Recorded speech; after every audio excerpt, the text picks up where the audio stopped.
अस्सलाम वालेकुम, कैसे हैं आप सब लोग। आई होप आप लोग ठीक है, खुश है, मज़े में है। Welcome back to my channel. और रमज़ान की पहली प्री प्रिपरेशन वीडियो लेकर आ रही हूँ मैं आपके लिए।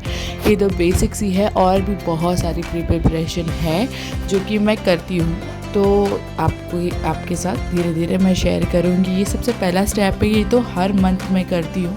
और इससे पहले मैंने शेयर किया है कि जब मेरी ग्रॉसरी, वेजिटेबल्स वगैरह जो भी आती है वो मैं कैसे ऑर्गेनाइज़ करती हूँ। और इसके साथ साथ हमें रमज़ान में बहुत ही आसानी होगी अगर आप ये सारी चीज़ें करके रखेंगे।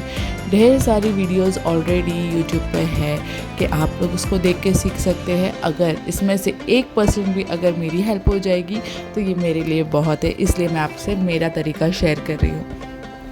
मैं बेसिकली अपने अनियन, पोटैटो वगैरह को तो क्लीन करके रखती हूँ। ख़ास करके अनियन को पील करके रखती हूँ, छिल कर रखती हूँ, ताकि मुझे ना जब पकाने खड़े रहूँ मैं तो बहुत ही आसानी हो।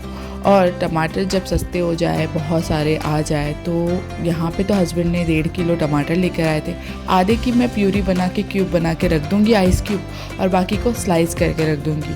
क्योंकि जब ऐसे ही रख देती हूँ ना मैं, तो वो बहुत से नरम से हो जाते हैं। क्योंकि मैं मोस्टली बहुत कम यूज़ करती हूँ टमाटर को कोई भी चीज़ में, तो या तो मैं उसे ब्लेंड करके यूज़ करती हूँ या तो फिर मैं चॉप करके यूज़ करती हूँ। तो जितने साइज़ मैं लेती हूँ टमाटर के, उतने मैं चॉप करके उसको ज़िप लॉक बैग में डाल के फ्रीज़ कर दूँगी, ताकि ये जल्दी से टाइम टेकिंग भी कम हो और हमारा बहुत सारा टाइम बच जाए जब हम कुकिंग करें। और रमज़ान में तो मोस्टली ये टाइमिंग तो बचनी चाहिए, क्योंकि बहुत जल्दी टाइम गुजर जाता है। यहाँ पे बाकी के जो टमाटर थे, आधे टमाटर को मैंने ब्लेंड कर लिया है और अच्छे से प्यूरी बना दी है। और यहाँ पे देखिए मेरे बाबू को बहुत डर लग रहा था, उसको ये आवाज़ ज़रा भी पसंद नहीं है उसको, इसकी और कुकर की सीटी की, दोनों भी आवाज़ उसको पसंद नहीं। ऐसे ही खड़े हो जाता है जब भी चालू होती है चीज़ें। तो मैं इसे आइस ट्रे में डालकर इसके क्यूब बना रही हूँ यहाँ पे, ताकि ये जब फ्रीज़ हो जाएगी तो मैं इसे ज़िप लॉक बैग में ट्रांसफ़र कर दूँगी। अब यहाँ पे मैं शिमला मिर्ची को भी यही करती हूँ, जो कैप्सिकम होती है उसको 2-3 तरीके से कट करके रख देती हूँ, क्योंकि जब मुझे जिस तरीके से चाहिए होती है मैं उसे उस तरीके से यूज़ करती हूँ। यहाँ पे टिक्का वगैरह बनाने के लिए क्यूब काट रही हूँ मैं के डाइसेस में, ताकि मैं जब इसके कुछ भी साटे स्टिक वगैरह कुछ भी बना दूँ, टिक्के वगैरह, तो उसमें आसानी से ये क्यूब आ जाए और मुझे कट वगैरह करने का टाइमिंग बच जाए। क्योंकि इफ्तार में तो बहुत सारा टाइम लगता है प्रिपरेशन करने में, और ये अगर हुआ हो ना तो बहुत ज़्यादा टाइम हमारा बच जाता है। और जो मैं मोस्टली कोई भी कटलेट, सैंडविच या पास्ता में छोटे छोटे से क्यूब डाइसेस करके लेती हूँ, चॉप करती हूँ अपने ये जो कैप्सिकम होती है, तो मैं उसको भी चॉप करके वैसे फ्रीज़ कर दूँगी। उसको भी मैंने कंटेनर में डाल दिया है। साथ में है गोभी, जो कि 2 लेकर आए थे हस्बैंड ने, छोटी छोटी सी, ज़्यादा बड़ी नहीं। तो एक को तो मैं ऐसे स्लाइस करके रख दूँगी, जो हम लोग भाजी वगैरह या फिर स्प्रिंग रोल वगैरह में जब मैं आगे आपको प्रिपरेशन बताऊंगी उसमें मुझे ये काम आएगी। और जब मैं वो प्रिपरेशन करूंगी तो ये वाली चीज़ें मुझे बहुत आसान देगी। तो मैं ये सारी चीज़ें ऐसे ही छोड़ नहीं देती अपने फ्रिज में, मैं उसको अच्छे से कट करके रखना प्रेफर करती हूँ। तो मैं इसे ज़िप लॉक बैग में ट्रांसफ़र कर दूँगी। इसे भी मैं पूरा एयर निकाल दूँगी और एकदम टाइट सील, इसे वैक्यूम भी कर सकते हैं, बट मेरे पास स्ट्रॉ नहीं था तो मैंने उसे वैक्यूम सील नहीं करी, जिससे ना ये ख़राब नहीं होती और बहुत टाइम तक चलती है। यहाँ पे जो कैरेट है, ये सैलेड कैरेट है, ऑरेंज वाले, तो इसके भी मैं स्लाइसेस कर लूँगी, इसके जो 2 साइज़ करके रखूँगी। इससे बाद में ना जब इस तरीके के, तो जूलियंस भी बना सकते हैं हम लोग, या फिर जब भी हम लोग को बारीक चॉप करना होगा ना तो भी कर सकते। तो इसलिए मैं इसे ऐसा काट के रखती हूँ, ताकि मुझे जैसा मुझे अच्छा लगे मैं वैसा उसे बाद में यूज़ कर सकूँ।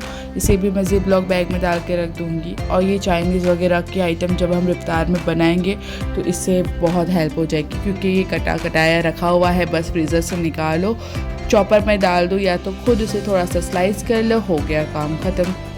इस तरीके से मैं इसे भी रख दूँगी। सारी चीज़ों को मैं, ये फर्स्ट इवनिंग है तो मैं यहाँ पे ये इतने सारे, इन्होंने जो मेरे हस्बैंड है उन्होंने कैरेट लेके आए थे कम से कम 5 किलो, तो उसको भी मैं छिल वगैरह के रख दूँगी। यहाँ पे ऑमलेट मेरे हस्बैंड ने मेरे लिए बनाया, क्योंकि मैं प्रिपरेशन करने में बहुत ज़्यादा थक गई थी। एक साथ करनी थी, आप लोगों को वीडियो बनानी थी आप लोगों के लिए, और ये जो क्यूब है ना मिडनाइट में मैंने निकाल दिए थे, जो टमाटर के क्यूब थे जो मैंने फ्रीज़ करी थी, क्योंकि मुझे इस टाइम पे ना जिंजर गार्लिक पेस्ट भी बना के रखना था और वो सारा काम भी मैंने रात में किया था। तो यहाँ पे टमाटो क्यूब्स तो हमारे हो गए हैं, तो इसे मैं पैक करके रख दूँगी और इसी के साथ साथ है ना मैं जिंजर गार्लिक पेस्ट को भी बना के रख दूँगी। मोस्टली तो ऐसा होता है कि जब काम हम अकेले करते बहुत जल्दी हो जाते, बट अगर जब ये काम अगर किधर दिखाने हो या आप तक पहुंचाने हो तो वो थोड़ा टाइम टेकिंग हो जाता है, तो इसमें थोड़ी मेहनत लगी है। वीडियो अच्छी लगी तो ज़रूर लाइक करिएगा।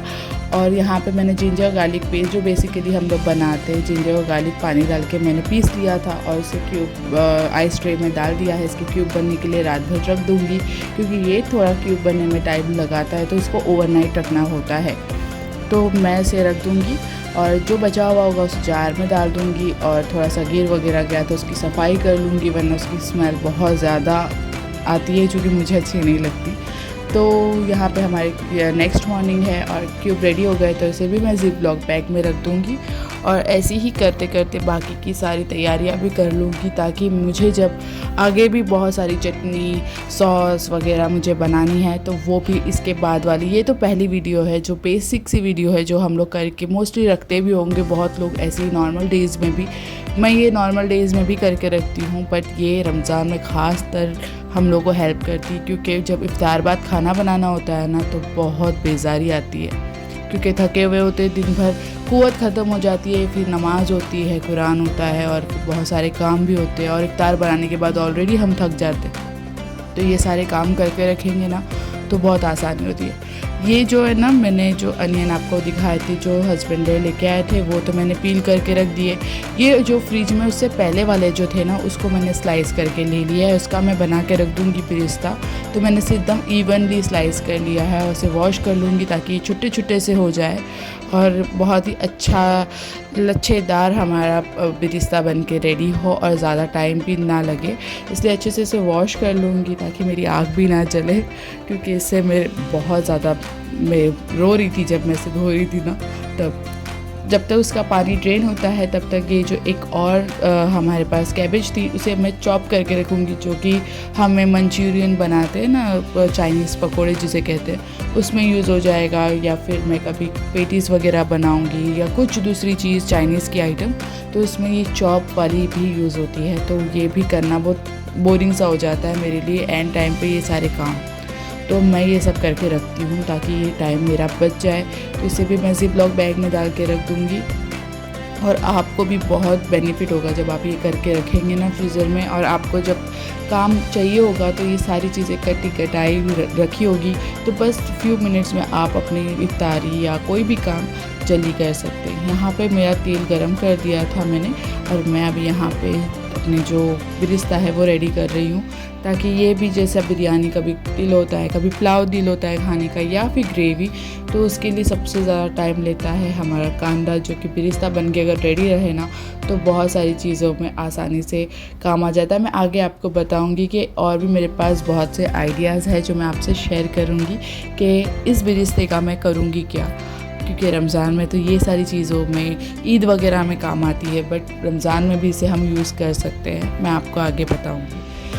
तो बाकी के सारे कांदे भी मैंने डाल दिया, उसका भी बिरिस्ता बना के ले लेंगे। आपको मैं इसका साउंड सुनाती हूँ, बहुत ही ज़्यादा क्रिस्पी और बहुत ही ज़्यादा फरारे बने हैं।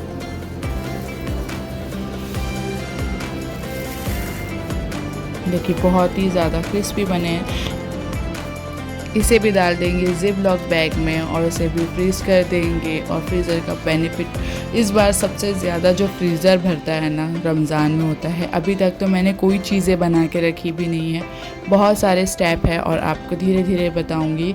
10-15 दिन होते हैं अभी रमज़ान को आने में, तो मैं धीरे धीरे करके आपको बताऊंगी। अभी से बना के रख दी ना तो फिर वो मुझे अच्छा नहीं लगता। मैं 4-5 दिन पहले से ये करके रखूँगी और आपसे बताते जाऊँगी जैसे जैसे मैं आप तक वीडियो पहुँचाऊँगी, जो जो मैं करती हूँ अपने घर में। ठीक है, ये सारी चीज़ें तो आधी फ्रीज़ हो चुकी थी क्योंकि एक दिन पहले की थी, जैसे कि क्यूब्स वगैरह, टमाटर और बाकी की वेजिटेबल्स वो भी फ्रीज़ हो चुकी थी। तो ये सारी चीज़ों का प्रिपरेशन है और बहुत ही अच्छा लग रहा है, बहुत ही सुकून लग रहा है अभी भी मुझे अपनी चीज़ों को देख कर के। इतने सारे काम मैंने फाइनली निपटा लिए हैं और ये जो सारी चीज़ें हैं आपको सच्ची में बहुत बेनिफिट देगी। इसके बाद वाली वीडियोज़ में मैं आपको बताऊंगी।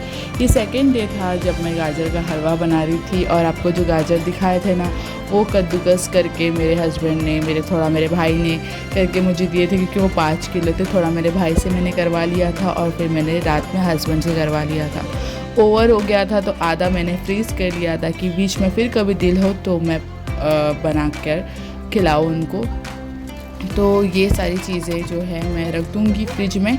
और जो गाजर के हलवे की रेसिपी है जैसा मैं बनाती हूँ वो आपको मैं इसकी बाद वाली वीडियोस में बताऊँगी इंशाअल्लाह।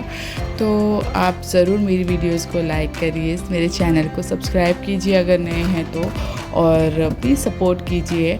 और यहाँ पे बहुत मेहनत लगी है मेरी वीडियोस बनाने में। हालांकि ये जो बना के हम रखते हैं ना उसमें इतना टाइम नहीं जाता, बट जब आपको वीडियो पहुंचानी हो ना तो टाइम थोड़ा ज़्यादा लगता है।